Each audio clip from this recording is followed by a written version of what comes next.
जगन्नाथ आज अनुष्ठित होउछि पुरी ठारे under 13 open and girls chess championship यहाँ को ऑर्गेनाइज करुछि पुरी जिला चेस संघ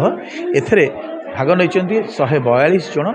उभय बालक एवं बालिका ऑल ओवर ओडिशा रु आसीचंती एटा प्रथम थर पई इते फीडर रेटिंग भी होउछि फीडर रेटिंग माने जो माने नुआ खेली थिबे सेमान ताका रैंकिंग पाई परिबे एवं धन्यवाद देवी राज्य सरकार को पूरी जिला प्रशासन को एवं सबुठ अधिका धन्यवाद देवी गार्डियन मान को जो मैंने पिला सहित आसिकी रही ये 4 दिन खेल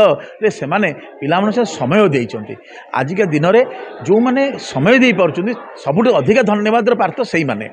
आ निश्चित भाव आशा रखी समस्त खेलुआड़ मनोभाव देखी खेल खेलें और निजर श्रेष्ठ खेल प्रदर्शन करेंगे। जय जगन्नाथ वंदे उत्कल जननी।